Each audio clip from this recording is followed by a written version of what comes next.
Welcome to another Kundalini After Dark session. I'm your host, Brent Spirit. I'm here on Zoom. We've got 13 others in the Zoom room, a few tuning in on YouTube as well. Thank you all so much for joining me live tonight. We're talking all about trusting in the death and rebirth process of the Kundalini awakening journey. As well, we'll lead into talking about living your purpose. As we undergo the death and rebirth process, this big question comes, what do I do with myself, with my life? What am I here on this earth to do? What is my purpose and how do I live in alignment with it? Big themes tonight. Thank you to both Hugo and Samia for suggesting the themes. I was blank, so I put out the call and got some good prompts. So thank you. So we'll dive into that in a second here. If you're listening to the recording in the archive, you can join us for the next After Dark session. You can visit brentspirit.com/after dark to register. The links to everything that I've got to offer are all in the description. There's some free courses, some other free events. We've got the Kundalini Q&A events as well. Most Mondays, 2 p.m. Eastern. We've got Shakti Hour, most Tuesdays and Fridays at 8 a.m. Eastern as well. Check it all out. Thank you all for your support, all of your engagement online. I appreciate it all. So keep in mind here, we're not here to discuss any medical advice. This isn't a substitute for professional counseling or psychotherapy. We're just a bunch of lay people meeting on the internet to discuss spirituality. Okay.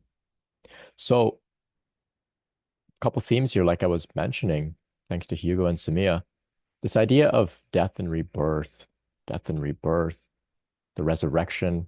We're leading into Easter, so there's this theme of the resurrection of Christ. As we know, the second coming of Christ, many have understood this to be the emergence of Christ consciousness within all of us as individuals and as a collective, of course.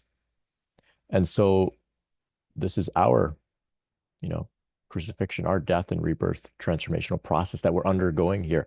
Some people, of course, refer to this as the Kundalini process, though it goes by many names depending on your paradigm.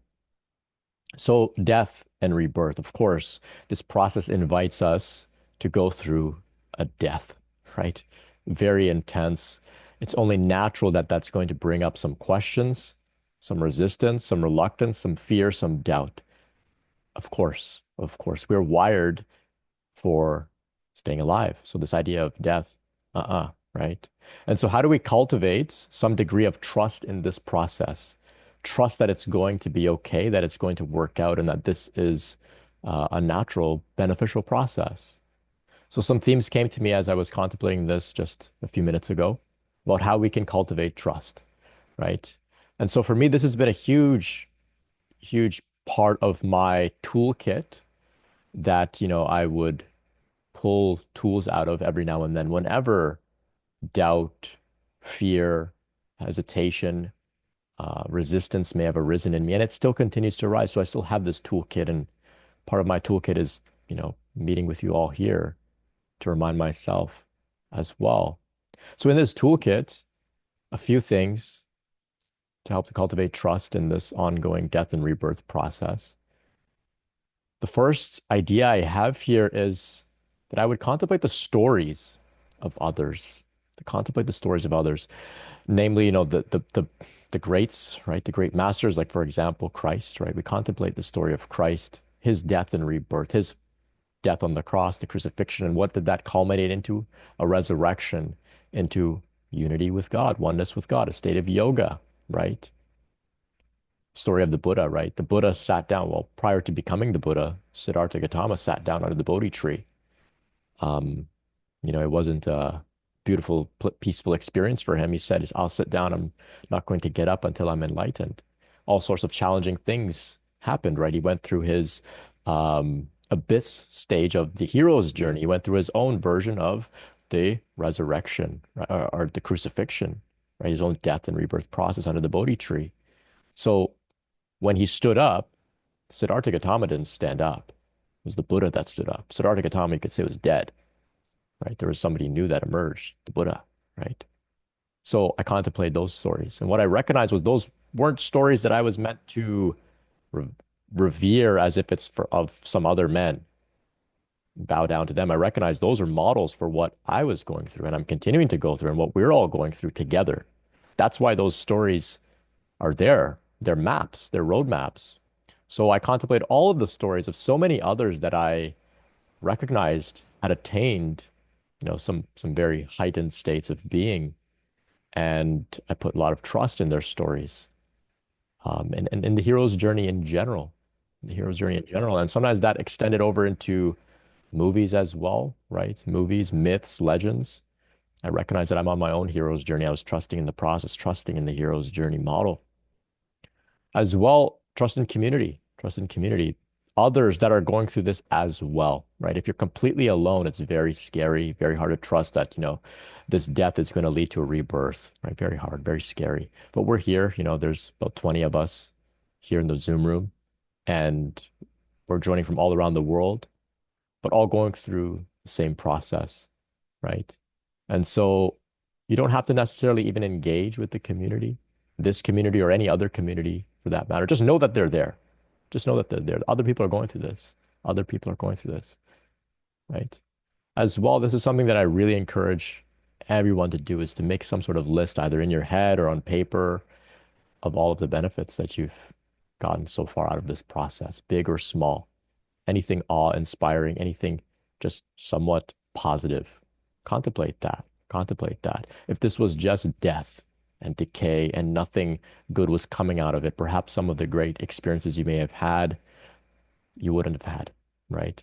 So some people describe bliss. They describe these deep states of deep states of peace, deep states of bliss, um, heart expansion, unconditional love, right? Incredible mystical experiences, perhaps anything big or small, contemplate it all, right? It suggests that this is not just something bad happening to you, right? As well, contemplating the archetypes, right? So we have like various archetypal depictions. For example, I really like to relate with the archetype of Kali, right? So Kali, fierce, right? Murderer, right? She comes with all these weapons and slays. She brings death, right? But not death to just anything and everything. It's death to the demons, right? So Kali is there to bring death, yes, right?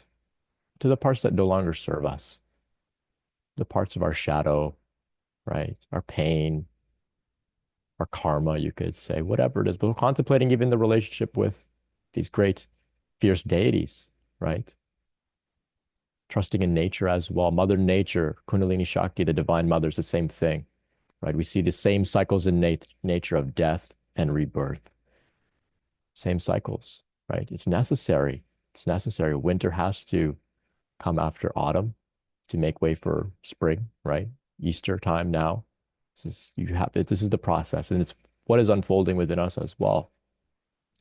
So just some very straightforward ideas that we can turn to trust in this process. It's death, but not just death. There's rebirth as well. Rebirth as well. Maybe even perhaps many cycles of that. Smaller death and rebirth cycles. Then there's larger death and rebirth cycles, of course, that may unfold over years, perhaps even decades, right? But as we know, impermanence, everything is constantly arising and passing away. We're constantly dying and being reborn every split second, right? So it happens on many, many scales of time, but all part of nature's dance here. So as we go through one of those, maybe those major cycles like I'm talking about here that unfold over a period of years, right? That leads us into this next topic of our purpose. So the earlier versions of ourselves die, a new version emerges, and perhaps what we used to do with our time, maybe our career or the way we showed up in the world or what we felt we were here to do no longer resonates, no longer is in alignment with our values. Maybe our skills are different. Maybe we felt a deep compassion come online. We want to serve and give to others, or maybe deep inspiration, creativity. We want to give our gifts through inspired art and things like this, for example, right? So what do we do with ourselves? And this is a big question, right? The big question, what do I do with myself after this process? after a particular death and rebirth. Maybe you're feeling like you can look back and you say, yeah, I purged a lot of stuff. And now I'm here. Some time has passed. I feel stable, feel healthy, feel confident, but I don't know what next. What do I do with myself? And this is like such a huge, huge question. So I'll give you two perspectives that came to me, two perspectives. They're contradictory. So we're going to, take what resonates with you, look for the nuance in it, right? You can also hold both ideas simultaneously if possible, right? So the first idea is to take it slow, to wait, to open yourself up to receive inspiration, right? And the other idea is to go for it, right? Move through resistance. Use stepping into your purpose as the next context for further refinement, for further overcoming of any insecurity, doubt, selfishness, perhaps. Perhaps there's some degree of selfishness where you want to keep your gifts to yourself, and that holds you back. So two contradictory ideas. Wait for inspiration and then go for it. So let's unpack a little bit here. And after I'm done talking, I'm going to, of course, open the floor up for others to share as well about anything that comes to you on these topics or the topic of Kundalini awakening and spiritual awakening in general. So a couple ideas here. So for myself, I went through a very obvious death and rebirth cycle. It was very obvious that I was under the Bodhi tree or I was on my cross. It was very obvious to me. And then it was very clear when I was no longer just sitting under the Bodhi tree or nailed to the cross. And I said, okay, I feel like I'm completely different. New faculties have come online. There's so much spaciousness in me. I feel stable, getting some energy coming online, but I don't know what to do with myself. I looked and I did a realistic audit of myself. I said, yeah, I've got some skills. I've got some things that I can do with the world. I'm not useless here, but I don't know what to do. I think I'm meant to do something, but I don't know where to start. And so, two key events that I remember now occurred. Firstly, around this time, I was fortunate enough to connect with a great spiritual teacher that I admire a lot, Matt Kahn, on one of his webinars. And I said, Matt, I feel like I've gone through a significant transformation, a significant death and rebirth, but I don't know what next. What do I do with myself? What do I do with myself?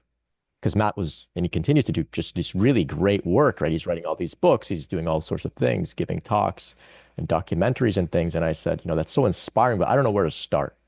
And so what he said to me, he said, you got to focus on self-care. Focus on self-care. This is the most important thing. Serve yourself. So he just gave me a very basic list of things to do. He said, take care of your body, go for walks. If you want to get out in the world, start volunteering. And when you're ready, life will put you back in the game. So I said, okay, that makes sense. Yeah, I just was literally laying in my bed for like 20 hours a day for the past 6 months. And now suddenly I want to be, like some sort of author or something. That doesn't make sense. You have to kind of ease back into it. And so, of course, why don't I begin by moving my body, which hadn't been moved so much in the past 6 months or a year? Okay. There's some opportunities to volunteer. So I started to volunteer as well, just getting out in the world, things like this, and getting that momentum going, getting that energy flowing. Then, as Matt said, life put me back in the game. I started to get some very interesting opportunities and ideas would come to me, sort of downloads and inspiration and things like this. And then I found my plate was starting to get full with things I really cared about. Things I really cared about that kind of lit me up. I was passionate about. Now, in the beginning, after that, it wasn't actually doing any of this obvious spiritual work. Became like super inspired to make art. And so I picked up the camera. I taught myself how to take photos and all sorts of things started to kind of unfold around that.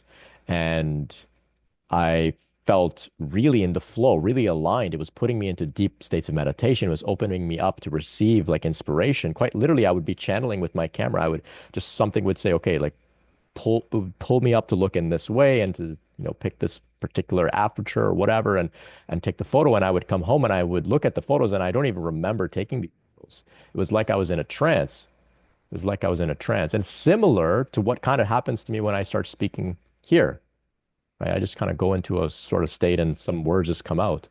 And afterwards, I listen back and I'm like, I don't even remember saying any of that. It's the same kind of thing was happening with me and my camera.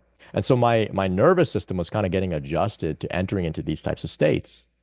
Um, I was learning to trust in the flow more, just going with the flow, being free from any particular outcome, and just enjoying the present moment as life was unfolding through the art. So that was my little training. And at the time, I didn't really know that this was training for some sort of spiritual work or light work or supporting people with Kundalini or whatever, but it totally was because the mechanism was the same.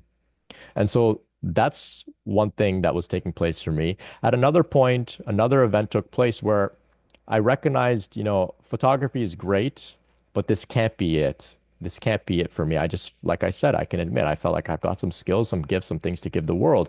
And I felt there's got to be more. And so this question really was burning in me on like a deep level, like a really deep level. What am I here to do? What am I here to do? What is my real purpose? And it was really burning in me. And if a question really burns in you, I feel like the answer will come to you. The answer will come.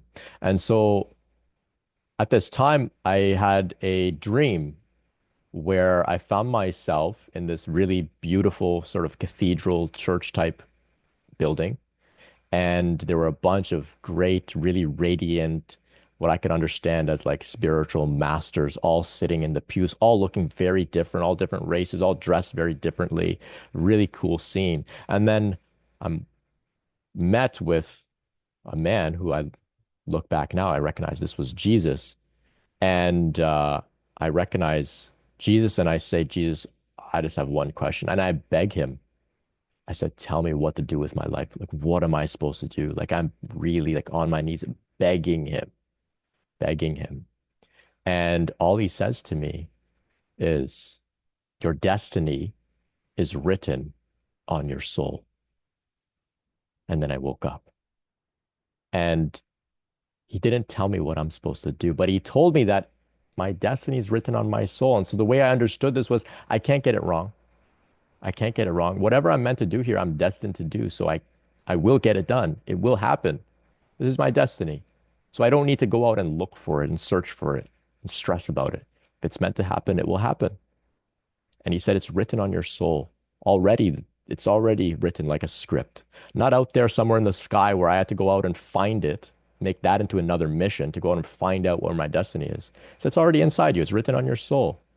And so that relieved me significantly, though not entirely, but significantly of this question, what am I here to do? I said, okay, I guess I can just relax. Whatever I'm here to do, I can't get it wrong. So that took a lot of pressure off. Because prior to that, I felt pressure like if I don't fulfill my mission, I'm not a good little boy, right? So that relieved me of that. Then eventually, I was fortunate enough, though not everyone is so lucky. I was fortunate enough to have been told directly, that I would be supporting people through spiritual awakening, right? I was uh, in a particular experience, I was met with my spirit guides, some of them being the Pleiadians, and they told me that at this time, there's an opportunity for me to do this work. So I was very fortunate enough to have been given this clear direction, though not everyone will have such an experience. And it's not necessary. It's not necessary, right? Every opportunity, every moment, no matter what we're doing, is our purpose. And we can treat it in the most intense way with full mindfulness, full consciousness, right? Full presence, full dedication, full bhakti, full devotion, right? We can really be fully present with it. And so I meet many people who go through this process. Sometimes they're working like really, high level careers, high level jobs. And for whatever reason, this process takes them out of that career and they find their way into something completely different. Perhaps on paper, our culture would say it's something, lesser or more of a menial task or a menial job or something like this, that doesn't provide, fuel for this capitalistic society or whatever. But they're finding that whatever they're doing now is so much more meaningful than what they were doing prior, right? Such interesting opportunities come, right? For me, that was, doing photography. I didn't do it to get paid or anything. It just was so exciting for me. And it was giving me opportunities to connect with people on a deep level. Um, Really interesting stuff was happening, right? And so this idea that this process is going to turn you into like some sort of really famous person or something, that doesn't have to be so, not at all.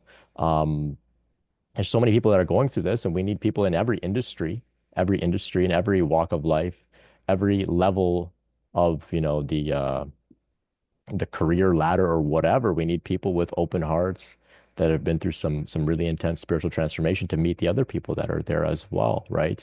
And so there are so many opportunities for service, so many opportunities for further integration of our process as well. Soon after our rebirth, you may find yourself being trained in interesting ways for some bigger calling that may come, maybe in a few years, maybe in a decade, few decades, who even knows? That's another thing to also consider, is that this process, it's not like this timeline where you go to high school, then you do college for a few years, and then you start your career, and that's what you do until you retire. Like, this is very different, very, very different. This is a lifelong journey that's just going to continue to unfold, and so take your time with it. Take it very slow, right? Some people may not necessarily even begin to do anything obviously uh, outwardly related to their Kundalini awakening or their spiritual awakening. Perhaps you go through this process just to become the best example of peace, calmness, non-attachment, love in your community, in your family. And that's worth, it's invaluable what you offer if you're able to abide in such states and set that example for others. And so we don't have to use the old paradigms of, measuring our worth by what role we play in society. Um, you know, every role is valuable, every moment is valuable. Whatever you're doing now is your purpose. Whatever you're doing now is your purpose. So I'll pause there. I want to open the floor for others to share as well. I hope I've sparked some ideas and things. Maybe you've got some questions for myself or the group. Maybe you've got some things to celebrate, some things to vent about. Maybe you want to push back on what I've said. It's all welcome here. We're here to have conversations, to unpack this together, to figure it out as we go. You can check out the links in the description. We've got tons of free stuff, more free events, like I mentioned. KundaliniAwareness.org. Check it out as well. We've got a directory of licensed mental health professionals with Kundalini experience from different parts of the world. Check it all out. And March 2026, we're hosting the live Kundalini Shakti meditation worldwide, the largest Kundalini Shakti awakening meditation the world has ever seen. So join us March 2026. Mark your calendar. We'll be putting out some more details about that soon. Let's hear from Tom. Hi, Hey, Tom. welcome you all. We were talking about that, and a thought came to me. You stop being a human doing. That's what we're all trying to. What are we going to do? And you become a human being who exists, and whatever has to be done happens, and what doesn't have to be done doesn't happen. So don't worry about doing. Just being is enough, and the rest will follow. Beautiful. Beautiful. Yeah. We could argue that those are some of the parts that get killed during our death and rebirth process, the controlling doer parts. All that's left is being. Yeah, brilliant. Greg is asking if that was a perfect circle earlier. I played Pussifer, which is Maynard's other band, Pussifer. I'm actually seeing a perfect circle next month, and Pussifer and Primus all together. Hi, thank you for sharing. It's a really nice topic. I think for me, I think a lot about just process, like being in a process orientation, the process of becoming, like life is a process, right? Like we're just always in process. And kind of cluing into process has been really helpful for me. But what's coming up for me is kind of that idea of liminality, like the space between things Mm. like that. It's really full of potential and but it's ambiguous. Like it can be. Like in that kind of being comfortable in the ambiguity, I think is yeah, I think there's a lot of space for I'm rereading this book on quantum social theory. It's really interesting. You matter more than you think. But it just talks about kind of embracing a quantum perspective on reality and this kind of death rebirth, which seems 16 months into purification. I feel like that I've become uh, very adept at it. Surrender, I guess. But also, I don't know, I've been having a lot of visitations from my father's spirit. He's no longer in an earth body. And just this idea of, you know, non-determinacy, like not being fixed to, um, I kind of I have this kind of workaround in my head where just to break thought patterns, I just say I have no idea what anything means. Like I just say that a lot to myself. If I find myself stuck in something, I'm like, I have no idea what anything means. And that gives me a little bit of space. But yeah, I guess this kind of idea of change, liminality, embracing it as yeah, not to be controlled, like how to get out of that like doer mode around process. That's it. Yeah, brilliant, Catherine. Yeah, the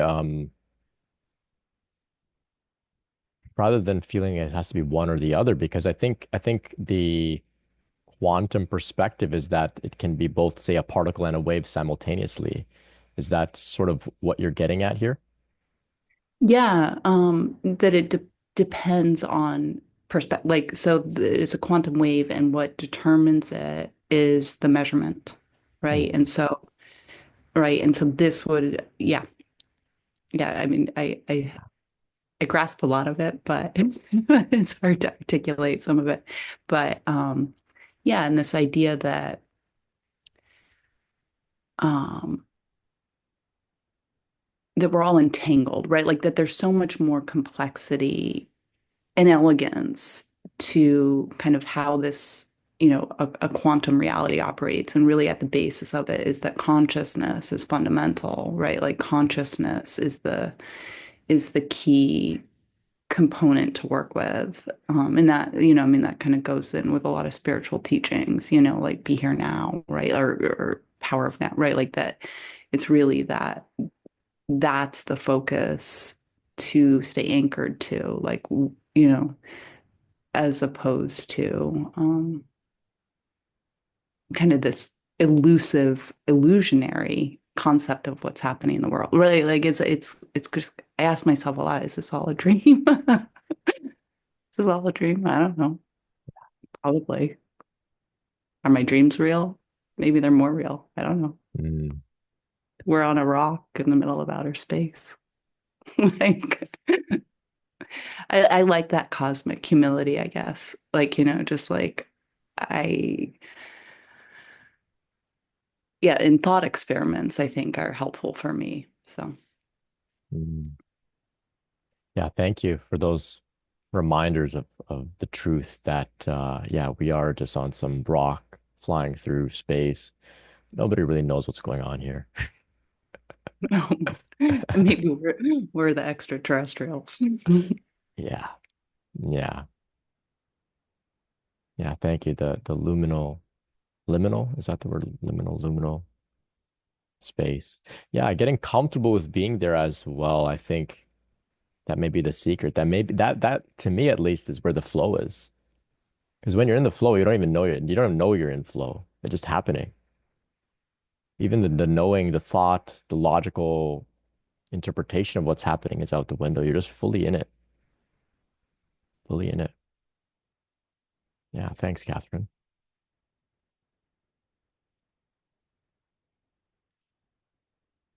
Yeah, Samia shares here, dealing with pains and aches in my body, using yin yoga and stretching to work through. I noticed stretching meditation, old memories have come up to be cleared.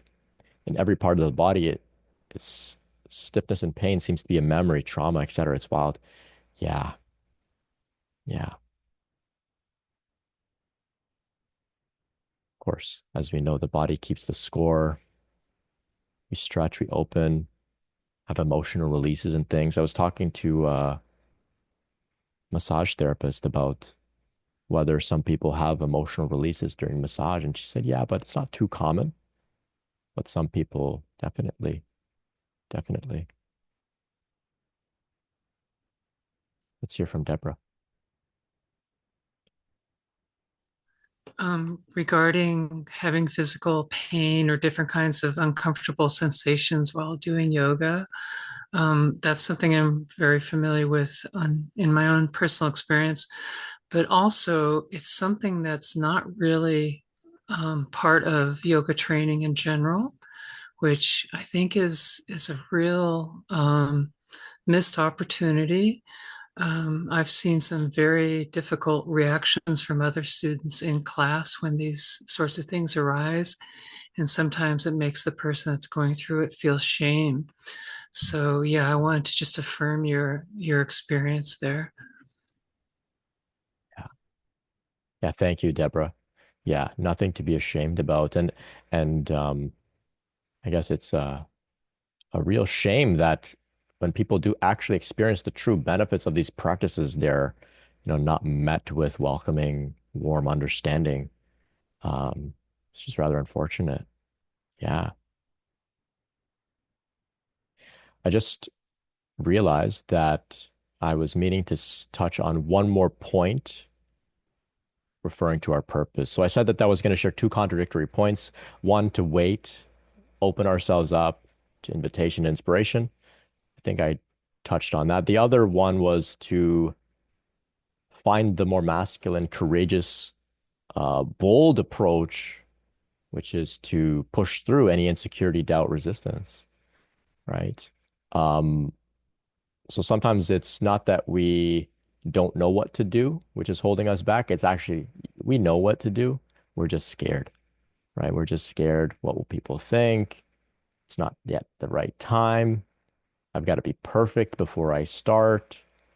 I need the right tools. I've got other things that are more important than my life's mission. So, what helped me to move through resistance was the work by Stephen Pressfield, his book in particular called The War of Art. The War of Art. It is completely compatible with this process. It's a great book. You can read it in about 2 hours. He speaks about the muse, the goddess, and he says the only way the muse comes to inspire you is if you show up ready and open to her inspiration. By showing up, you got to move through your resistance, your insecurity, your doubt. Um, and when you show up, then she says, okay, you've shown up, now I'll inspire you. So that's the action oriented approach to finding your purpose is, you know, show up, show up. If you're meant to write, you show up to write. If you're meant to speak, if you're meant to heal, do this, that, like you start doing a little bit of something rather than waiting around and watch what happens. The muse comes and inspires in interesting ways. Yeah, it's my favorite book of all time. It's a it's a hard read, despite it only being 2 hours. It's hard read because you can't hide when you read that book. He calls you out in such a direct way. You can't hide. You'll start moving through your resistance very quickly. Anything I accomplish at any point in my whole life, I owe to reading that book. Anything at all. Anything you see me do, no, it's Stephen Pressfield's The War of Art is the kick in the butt that got me started. Um, so yeah, there's the two contradictory ideas, right? The beautiful feminine approach of surrender and openness. And then there's the masculine approach of go out and make something happen. Both necessary. Find the balance between the two. Like Catherine was sharing, right? There's like this sort of intermediary space where the wave and the particle kind of both simultaneously, neither everything and nothing. Hugo shares here a reflection. Lent, when one has fasted from the outside world of the senses, having gone within to the wilderness, into the very recesses of the psyche to confront and observe every aspect of self. And that confrontation with the tempter or the conditioned self, better known as Satan in scripture, one has come to terms with this animal, reactive, automatonic nature. One essentially learns to dance with the devil within, but now takes the lead. Having reconciled and overcome one's conditioned nature is symbolized by the donkey or the wild ass that is ridden triumphantly into a deeper state of being called Jerusalem. The Christ in you, or Kundalini, and not an external being, is the hope of glory which rises to supplant the conditioned self to sit at the right hand of one's awareness of being, or the Father. This is the deeper significance of Palm Sunday leading up to Easter. Incredible. Really well articulated. Hugo, thank you. So much depth and meaning in all of these things that, growing up as a kid, I would hear these stories and I was like, oh, big deal, like what is all this stuff? And hearing it from this perspective makes it all make sense. Yeah. I remember like giving up chocolate for Lent. Um, yeah, it didn't mean much to me as a kid. Very interesting stuff. Christian Hancock shares that he built Maynard's wine cellar in his home and his tasting room. Incredible being he is. Yeah, that's really cool. That's really cool. So I'm like a fanboy of Maynard James Keenan. Uh, Maybe you have some idea, Christian. I think he may have had a Kundalini awakening. Maybe you've got some input on that. Christian shares here about Tool's singer Maynard. He says, yes, Maynard seems to have gone through an awakening. I was in Jerome, Arizona, with my family and stopped by the tasting room to grab some wine for gifts. Maynard was outside the front door speaking to a small group. He waved at me as if to say, hold on for a sec. I was on the tasting area waiting in line to pay, and he brought over a bottle of wine. He said, she told me to give this to you. I said, who is she? He smiled and said, you know. God damn, that's amazing. I told you I'm a huge fanboy, so that's pretty cool. Pretty cool story. Yeah. Yeah. Cool encounter, Christian. Thank you for sharing. Thank you for sharing. Yeah. Tool has been like, Tool was my first spiritual teaching ever, that I'm aware of, at least. Yeah, I've been listening to Tool since I was like 10 years old. I had no idea what I was even listening to. I just liked it. It felt right to listen to them. Um, and I've been listening to them ever since. So that's a cool story. Yeah. Let's hear from David. Yeah, thank you, Brent, for putting on the space again for all of us. And I honour the journey of everyone here and anyone listening. And Bashar talks about, at some level, we've attracted or blended with this energy. And if there's pain or resistance of any kind, then it's a contrasting belief. So contrasting belief within the own psychic or within the self, not to look at the energy, but to look at the belief. So to go within and say, hey, there's something here that I believe that's not allowing this to flow. Hmm. And so I come back to the simile of the painter. The painter is not the painting. The painting is created not from the fingers, from the paint, or from the brush, but from the consciousness behind the physical body or the creativity of the painter. And so that comes from source or our higher self, whatever you call it. And I feel the direction is always lighter, and if it feels freer and lighter, that's the direction of the soul. That's the soul calling. Anything else that's heavy or pulls us back, I don't believe that's the journey. I think if it's lighter and freer and that's the calling, then that's the journey. But it's only when we're ready. And I think a lot of the blockages just come from internal beliefs from childhood or wherever it may have come from. But to look at the beliefs, and that would free oneself to express and become part of the greater movement, which I think is needed at this time. Yeah. Brilliant. Yeah, you've given us a big piece there, David, which is how does it feel in the body? Yeah. Yeah. The emotional guidance system is always perfect. Yeah. But the beautiful part is we have free will. So we can choose with imagination. I had that explained very simply in a lucid dream again, and that, okay, I'm not feeling too good, I'll just picture some beautiful, wild, colourful flowers growing up around me as I'm standing consciously in wherever I was. The next night, I had the lucid dream, and the old home on the left-hand side sprouted beautiful coloured flowers. So we're never stuck. We can use our imagination and creativity consciously to choose lighter things like joy and bliss, love, gratitude, all those high frequency things which connect us to that creativity without resistance and express it. And that's the journey, I think. Yeah, very So cool. we're never stuck, we're free. And if you use that imagination, that powerful source within, then hey, the joy comes. Thank you, Always David. and only within. Yeah. Our purpose doesn't have to feel stressful, painful, doesn't have to require intense effort. That's one way you can know if whether you're on your path in alignment and whatnot. If it's really hard, it's in my opinion, it can't be it. The things we're meant to do is just like there's nothing else on earth that you want to do in those moments. And the body just tells you right away, like David's saying. Feels so good. And I Yeah. think the big distinction, Brent, for me anyway, was realizing finally that I wasn't a victim, Mm. that I was actually a divine creator.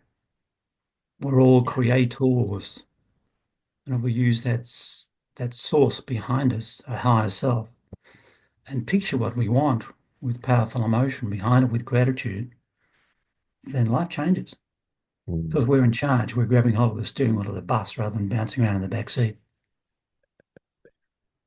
Yeah. Thanks, Brent. Yeah. Oh, thank you, David. Yeah. Many resonating with Catherine's great mantra here. I have no idea what anything means. I love it. Jake shares here. My Kundalini journey entered this phase because I had a release during pelvic floor physiotherapy. Interesting. Yeah, Jake, if you're open to sharing, I'm wondering, did the physiotherapist have any clue about any of this? Jake shares here. I've been in an aches and pain phase for a bit over a year now, but it's much more pleasant and less disorienting than the more ungrounded spiritual heat phases I was in before. Hee hee. Much simpler to be just a bit creaky. Yeah. Yeah. Oh, let's hear from Jake. Hey, it's good to be here. I've just kind of been tuning into these after they're recorded most of the time. As for, did my pelvic floor physiotherapist have any idea what was happening? No.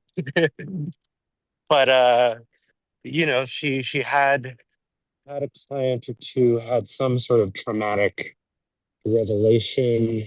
She said nothing to my extent. But at the same time, like the resources just came anyway. The answers came through different sources, and everything sort of flowed. And Brent and I have worked together in the past. I haven't been to too many of these meetings, but for anyone who is earlier on in their journey, I mean, I don't think that I'm healed or purified or anything like that. But because I do have these pains that are most likely resistance, but I'm no longer on this intense roller coaster of emotions, and it's more back in the material world, more integrated with the person I was before going through this. So I, I got to trust that that's all. Those are all good signs, and I guess I like to come to these just to help people to hang in there. If you're in the tough, crunchy spots, they do even out a little bit. Things start to flow a little more easily, and you'll get back parts of your old life that you are meant to have or meant to take with you. So that's what I wanted to say. Oh, thank you, Jake. Yeah, thank Thank you. you, Brad. Yeah, you're so welcome. Yeah, this is an exact example of what I was speaking about, relying on the stories of others in community to trust that this isn't just a death, it's a death and rebirth. So Jake's testimony there speaks to that so beautifully. Yeah. Fantastic. Catherine shares here, I found network spinal analysis in the past few months. Very gentle touch to guide the nervous system into optimal alignment, and it's been a blessing in all caps. Cool. Network spinal analysis.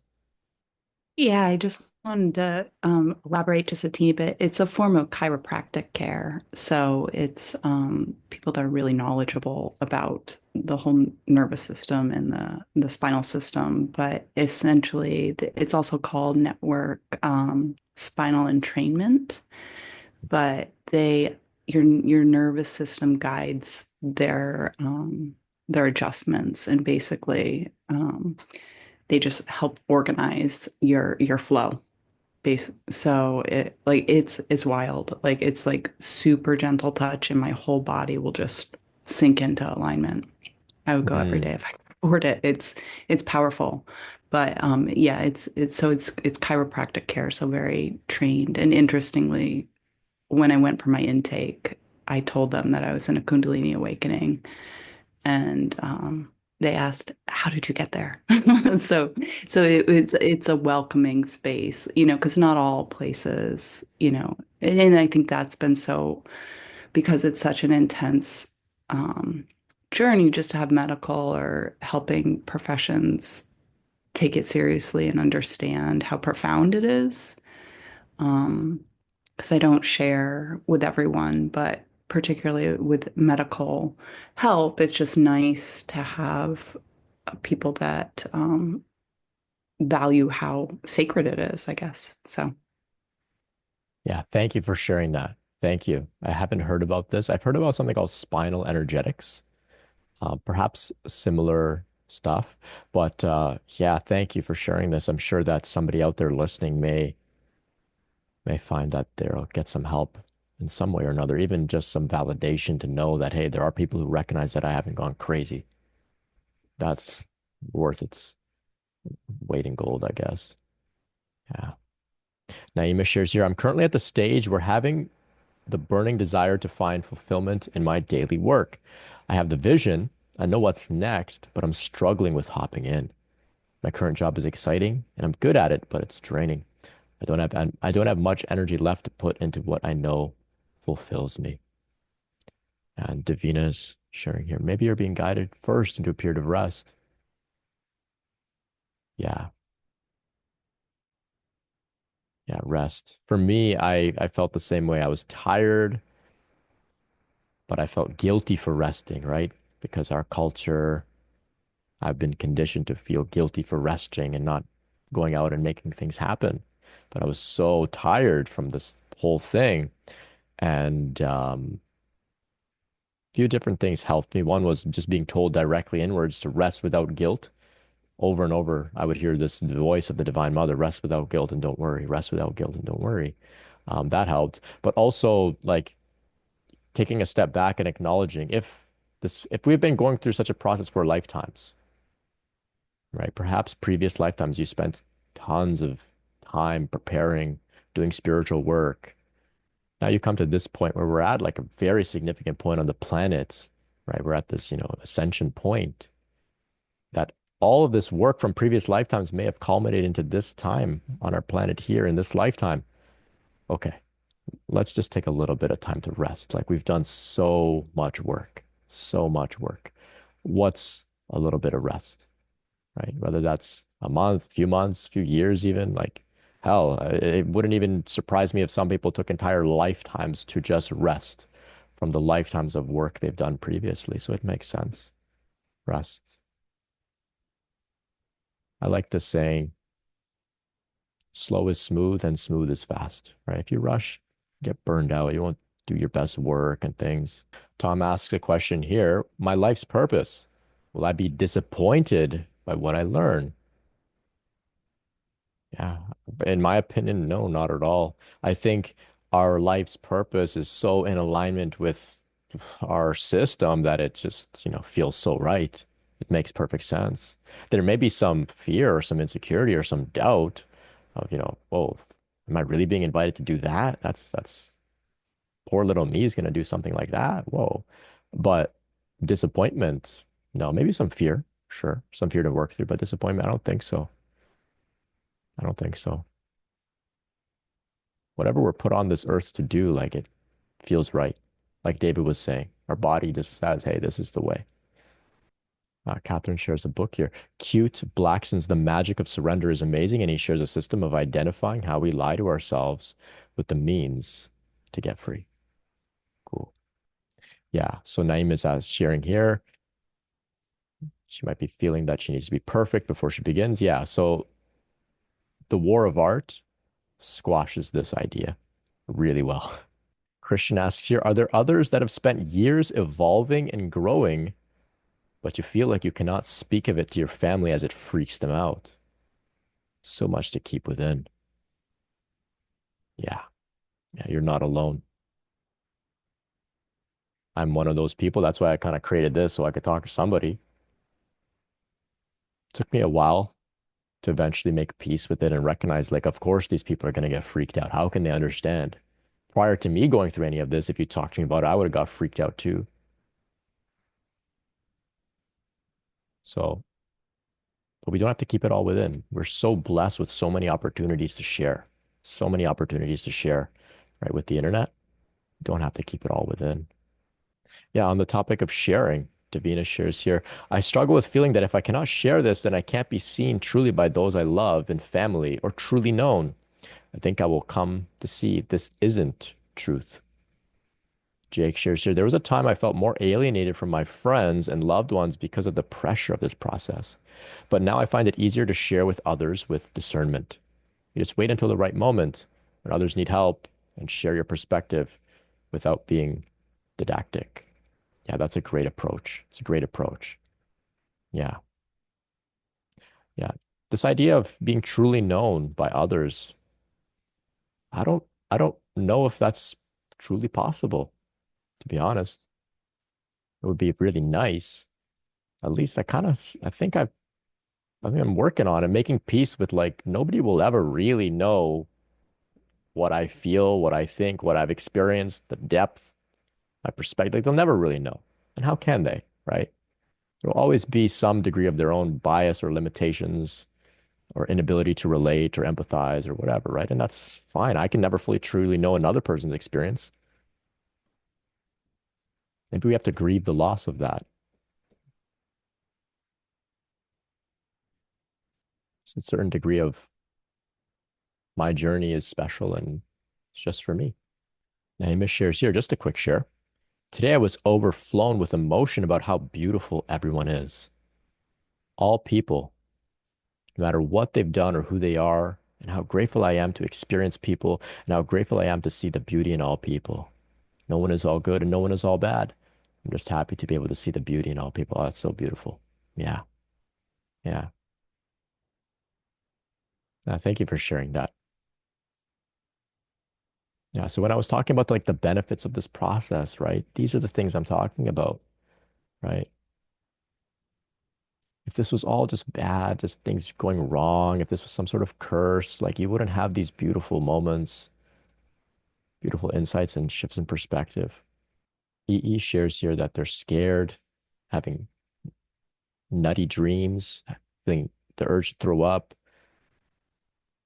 Could use some divine love sent to all of us. The throat is tight. Does anyone else have this? Yeah, I don't think you're alone, EE. I've experienced all of these different things at some point or another. Yeah, this is a challenging journey for sure. Let's hear from David. And just on that topic, Brent, I felt a tight throat and very similar symptoms. I'll just flick this on. I went for a little walk along the 90 Mile Beach. We have a beautiful beach here, which is 90 miles long. And now we can see that shell. Nice.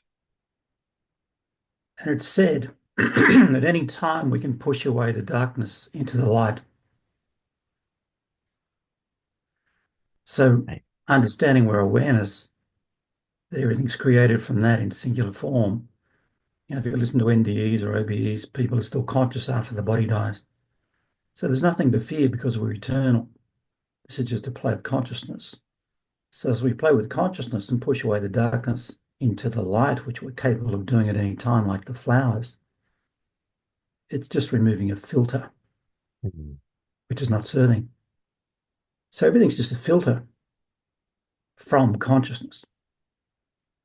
And if you remember the shell, there was thousands of them along this beach. I walked for hours, one after the other. It kept repeating. You can push away the darkness at any time because you are the light. So they're just filters. Everything's just a filter from consciousness. So it's a wonderful, wonderful gift I've found. Understanding the true identity is awareness, and everything else is just a filter which we can change at will because we're loved unconditionally. Beautiful. Thank you for sharing that gift with us too. Yeah, nature's the perfect teacher. On the topic of sharing with others, Hugo says that for me, it has been the contrary with keeping it in. God can't be contained any further for me and needs to speak through me, or else I'll keep denying myself. I've come to terms with being the thrower of loving spanners when required or being asked to do so. Huh, nice. Yeah.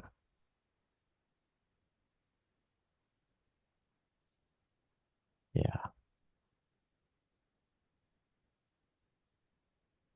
The urge to express can be, of course, the driving force behind this idea of our purpose, right? You have to share in some way or another. It has to come out.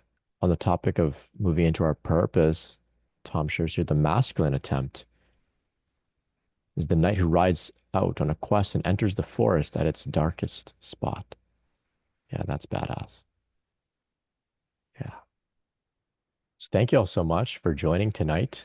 This has been a fun conversation. Lots of really powerful themes and relating and supporting one another. So thank you all so much. Check out the links in the description for a bunch of free things, free courses, links to other events as well. Thank you to all who have offered a donation. It goes such a long way for me. I really appreciate it. I really do. I've got my course available, Grounded, Spiritual Emergence and Integration. Got some openings for some one-to-one meetings. Thank you all so much for joining. We'll connect with you all soon. Much love, everyone. Much love.